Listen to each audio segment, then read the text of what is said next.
தமிழக அரசியலில் பெரும் பரபரப்பை ஏற்படுத்தி வருவது முன்னாள் அமைச்சரான செந்தில் பாலாஜி தாவைக்கா எம்எல்ஏ ஒருவரிடம் 35 கோடி ரூபாய் பேரம் பேசப்பட்டதாக எழுந்திருக்கும் குற்றச்சாட்டு. தமிழக அரசியலில் இது பெரும் அதிர்ச்சியை ஏற்படுத்தியிருக்கிறது. இந்த வழக்கில் இதுவரை 9 பேர் கைது செய்யப்பட்டிருக்கும் நிலையில் விசாரணையில் முன்னாள் அமைச்சர் செந்தில் பாலாஜி மற்றும் அவரது சகோதரர் அசோக் குமார் பெயர்கள் குறிப்பிடப்பட்டிருப்பதாக காவல்துறை தரப்பில் தகவல்கள் வெளியாகியுள்ளது. ஊத்தங்கரை தொகுதியைச் சேர்ந்த தாவைக்கா எம்எல்ஏ இளையராஜா அளித்த புகாரின் அடிப்படையில் போலீசார் வழக்கு பதிவு செய்து விசாரணை நடத்தி வருகின்றனர். சபாநாயகருக்கு எதிராக நம்பிக்கையில்லா தீர்மானம் கொண்டுவர ஆதரவு பெறும் நோக்கில் பேரம் பேசப்பட்டதாக அவர் குற்றஞ்சாட்டியுள்ளார். இந்த விவகாரம் அரசியல் மட்டுமின்றி திமுகவுக்குள்ளும் அதிர்வை ஏற்படுத்தியுள்ளது. செந்தில் பாலாஜியை சுற்றிய சர்ச்சைகள் புதியவை அல்ல என சிலர் கூறுகின்றனர். அதிமுக காலத்தில் இருந்தே பல குற்றச்சாட்டுகள் எழுந்ததாகவும் பின்னர் திமுகவில் இணைந்த பிறகும் அந்த விவாதங்கள் அடங்கவில்லை என்றே சொல்லப்படுகிறது. முன்னதாக அவர் கவனித்த துறைகளான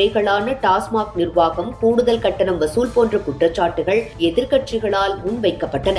இது கட்சியின் உள்ளக நிர்வாகத்திலும் அதிருப்தியை ஏற்படுத்தியதாக சொல்லப்படுகிறது. முன்னதாக போக்குவரத்து துறையில் வேலை வாங்கி தருவதாக பண மோசடி என அனைத்திலும் செந்தில் பாலாஜியின் பெயர் இடம்பெற்றுள்ளது. தற்போதைய பேர குற்றச்சாட்டு சபாநாயகருக்கு எதிரான அரசியல் நகர்வுகளுடன் தொடர்புடையதாக பேசப்படுகிறது. காவல்துறை விசாரணையில் அவரது பெயர் இடம்பெற்றிருப்பது எதிர்க்கட்சிகளுக்கு அரசியல் ஆயுதமாக மாறியுள்ளது. இதனால் தேர்தல் தோல்விக்கு பிறகு கட்சியை மீண்டும் ஒருங்கிணைக்க முயலும் திமுகவுக்கு இந்த விவகாரம் கூடுதல் சிக்கலை ஏற்படுத்தி இருப்பதாக கட்சியின் சில வட்டாரங்கள் கருதுகின்றன.